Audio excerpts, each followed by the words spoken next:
Hello à tous, on se retrouve aujourd'hui dans une nouvelle vidéo pour parler, dans cette vidéo donc, de droit commercial, puisque grâce à cette vidéo, vous allez avoir une vision un peu d'ensemble de la matière qu'est le droit commercial, droit des affaires aussi, on l'appelle parfois ainsi.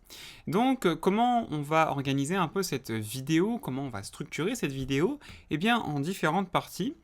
Tout d'abord, dans un premier temps, on donnera une définition de ce qu'est le droit commercial. On abordera aussi plus rapidement, mais c'est important, les sources du droit commercial.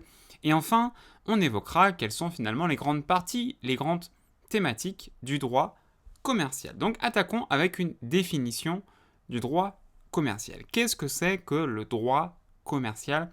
En quoi consiste cette matière? Le droit commercial, c'est une branche du droit qui est relative au statut des commerçants. D'accord, hein, relative au statut des commerçants, aux activités commerciales et aux fonds de commerce. Donc le droit commercial, c'est tout ce qui concerne les commerçants, les activités commerciales et le fonds de commerce. Et donc le droit commercial, c'est une branche du droit privé. Vous le savez, en droit, on fait une distinction entre d'un côté le droit public et le droit privé. Le droit public, c'est plutôt l'État et les collectivités locales, etc. Alors que de l'autre côté, le droit privé, ça va plutôt concerner les particuliers, les sociétés privées, etc. Et donc, le droit commercial, ça concerne donc les particuliers, les entreprises privées, les sociétés privées, et donc ça fait partie du droit privé. Et puis, le droit commercial aussi, ce qu'on peut dire par rapport à cette matière, qui est vachement intéressante, cette matière qui est le droit commercial fait plus généralement partie d'un domaine, d'une matière plus générale qu'on appelle le droit des affaires. Le droit des affaires, c'est plusieurs matières, en fait, concrètement. Au sein du droit des affaires, on va donc trouver le droit commercial, mais aussi on va trouver du droit de la concurrence, donc tout ce qui concerne les concurrences déloyales, le dénigrement, etc. On retrouve également au sein du droit des affaires le droit des sociétés, comment on crée une société, comment la société elle vit, quels sont les différents types de sociétés, comment prend fin une société, etc. Qu'est-ce qu'un associé, qu'est-ce qu'un dirigeant. Et puis également, on trouve au sein du droit des affaires, par exemple, le droit bancaire, tout ce qui concerne donc le secteur bancaire. Mais donc, le droit commercial, il fait partie plus généralement de cet ensemble qu'on appelle le droit des affaires.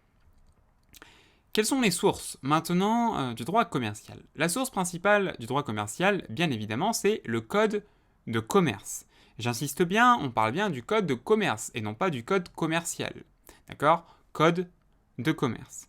Et il m'a semblé important en préparant cette vidéo que vous connaissiez le plan général du code de commerce, que vous sachiez comment s'organise de façon générale, comment se structure de façon générale le code de commerce. Alors, au sein du code de commerce, il y a véritablement trois grandes parties. Trois grandes parties. On va laisser de côté les annexes, mais il y a trois grandes parties. Une partie législative, donc c'est les articles L 110-1 à L 960-4 du Code de commerce. Donc partie législative, c'est la loi législative, ça a valeur de loi, toute cette partie-là. Ensuite, on a la partie réglementaire du Code de commerce. Donc la partie réglementaire, donc c'est les articles R 121-1 à R 976-1, donc le R pour règlement, et là ça concerne plutôt les décrets. Et puis enfin, on a la partie arrêté, donc c'est les articles A 121-3 à annexe machin, et là c'est les arrêtés comme son nom l'indique. Donc, trois grandes parties principalement, et donc ça n'a pas forcément la même valeur, bien évidemment, la loi est supérieure aux règlements qui eux sont supérieurs aux arrêtés. Mais moi ce qui m'intéresse plus précisément que vous ayez en tête, c'est la partie législative du Code de commerce.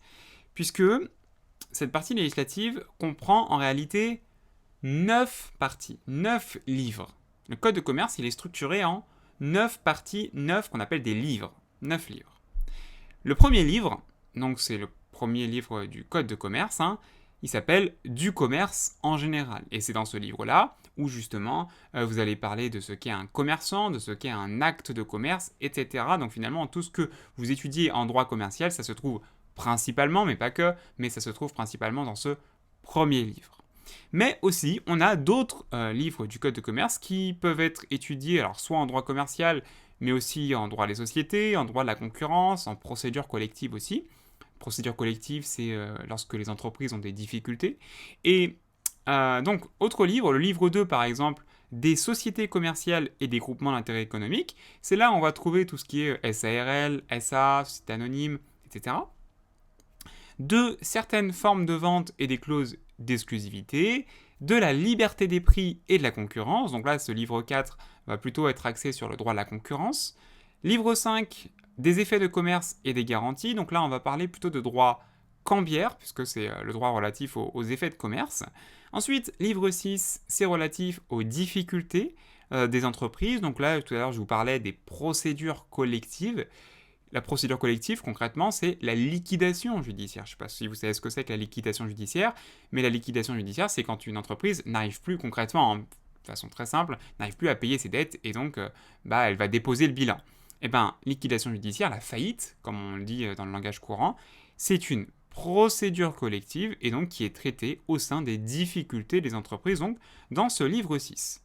Livre 7, lui, va plutôt être consacré aux juridictions commerciales, et donc principalement à une juridiction en particulier, le tribunal de commerce, qui est compétent pour les litiges entre commerçants.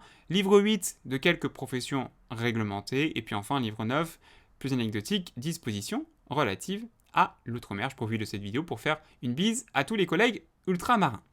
Voilà, donc ça c'est la partie législative, c'est la partie la plus importante, mais c'est bien de savoir que finalement ces différents livres, ces différentes parties traitent de sujets différents et de comprendre qu'un code, il y a une organisation bien particulière.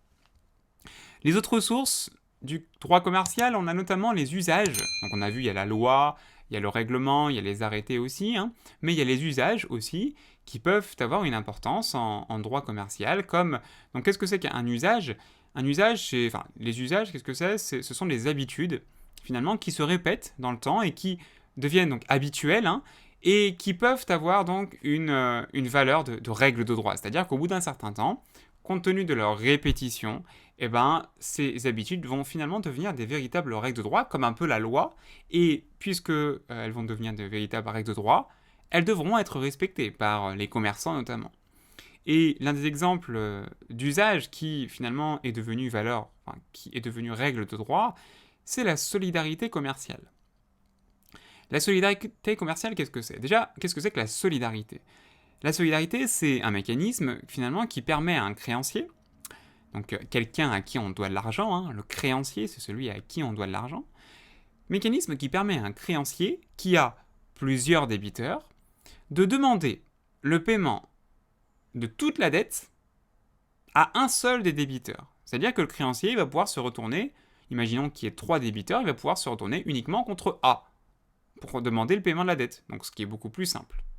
Et en droit civil, donc pas en droit commercial, en droit civil, la solidarité, elle doit être expressément prévue dans un contrat, par exemple. Il faut dire qu'il y a une solidarité, sinon il n'y a pas de solidarité. Eh bien, en droit commercial, c'est tout l'inverse, puisque contrairement au droit civil, en droit commercial, en matière commerciale, la solidarité est présumée. Ok ? Donc voilà, ça c'est un exemple d'usage qui, avec le temps, est devenu une véritable règle de droit. Autre source, par exemple, les traités internationaux, ce sont des accords entre États, et notamment la célèbre Convention sur la vente internationale de marchandises de 1980, la CVIM.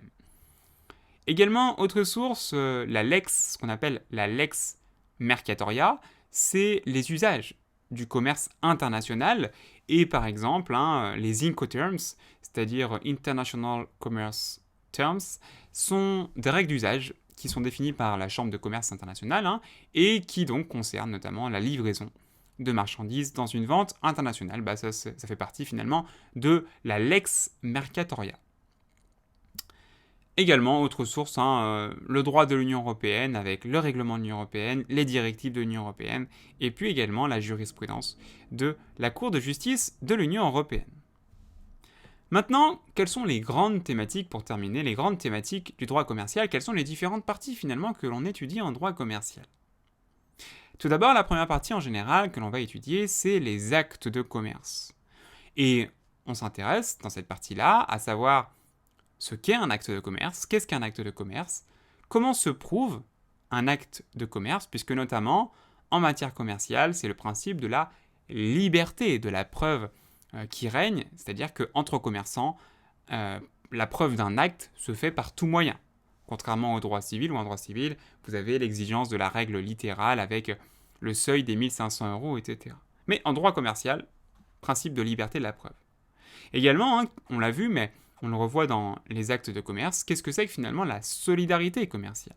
Bref, voilà, ça c'est les principales thématiques relatives aux actes de commerce. Un exemple d'acte de commerce, c'est l'achat pour revente. L'achat pour revente, c'est un acte de commerce. Mais il y en a plein d'autres, il y a différents types d'actes de commerce.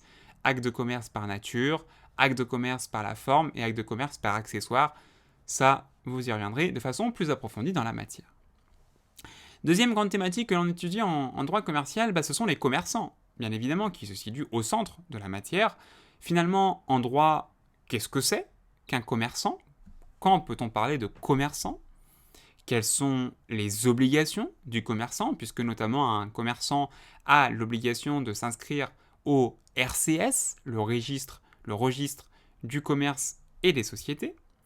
Quelle différence faut-il faire entre un commerçant, un artisan, un agriculteur et un professionnel libéral?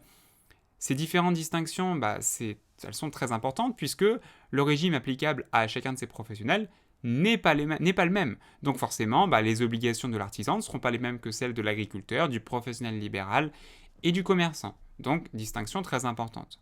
Et puis enfin, quel statut pour le conjoint du commerçant, puisque le conjoint du commerçant peut être amené à participer à l'activité commerciale et donc il peut être soumis à un certain statut, notamment le conjoint collaborateur. Bref, il y a plusieurs statuts qui s'offrent aux conjoints. Troisième thématique, qui est elle aussi très importante, en droit commercial, le fonds de commerce. Qu'est-ce que c'est qu'un fonds de commerce? C'est un ensemble de biens, corporels et incorporels, ça a formé un tout. Et tous ces biens corporels et incorporels, le but, c'est d'attirer la clientèle. Donc c'est ça un fonds de commerce, c'est un ensemble de biens. Et quels sont donc les différents éléments du fonds de commerce? Donc notamment, il y a la clientèle, le droit au bail, les marchandises, les brevets, les marques, etc. Est-ce qu'on peut vendre un fonds de commerce? Il y a des règles particulières relatives à la vente du fonds de commerce, puisque c'est quand même une vente importante. Qu'est-ce que c'est que la location-gérance d'un fonds de commerce? Et puis en quoi consiste le nantissement du fonds de commerce? Ce sont les thématiques qu'on revoit en droit commercial. Également, autre thématique très importante, le bail commercial, puisque en général, le commerçant, il n'est pas propriétaire de ses murs, c'est-à-dire que le boulanger, en général, il va louer les murs de sa boulangerie à quelqu'un d'autre, à quelqu'un qui est propriétaire du local. Et donc, il va y avoir un bail qui va se conclure, une location qui va se conclure entre le propriétaire des murs et le boulanger. Et donc, ce bail, cette location, on appelle ça un bail commercial. Et quand il y a un bail commercial, il y a tout un ensemble de règles qui s'appliquent, règles qui doivent être absolument respectées, qui sont impératives, qui sont d'ordre public. Et donc, qu'est-ce que c'est finalement qu'un bail commercial? En quoi ça se distingue, notamment par exemple d'un bail d'habitation classique? Quelles sont les obligations du bailleur et du preneur? Et puis enfin, qu'est-ce que c'est que ce droit au renouvellement du preneur? Puisque, et c'est l'un des intérêts finalement de qualifier un bail comme un bail commercial, c'est que le preneur, le locataire, le boulanger, le preneur, le locataire, il a un droit au renouvellement de son bail, ce qui est très important en pratique et qui donne lieu à de nombreux contentieux. Donc, le bail commercial, de façon générale, les règles du bail commercial sont très favorables et très protectrices du locataire, du boulanger, du preneur. Et puis enfin, les grandes thématiques du droit commercial, on a les institutions commerciales. Quelle est la juridiction compétente en cas de problème lié au droit commercial? Qu'est-ce qu'une chambre de commerce et d'industrie? Et puis enfin, qu'est-ce que c'est que l'arbitrage en droit commercial? Maintenant, si vous souhaitez réviser efficacement votre cours de droit commercial, vous avez le pack intégral de 30 fiches de droit commercial, droit des affaires, qui vous permettent de gagner du temps dans vos révisions et peut-être aussi de mieux comprendre la matière, qui est une matière intéressante, mais aussi technique. Cette matière qu'est le droit commercial, je vous mets le lien en description. En attendant, si vous avez bien aimé la vidéo, n'oubliez pas de la liker, n'oubliez pas de vous abonner à la chaîne pour les prochaines vidéos de droit commercial. On se dit à très bientôt, salut!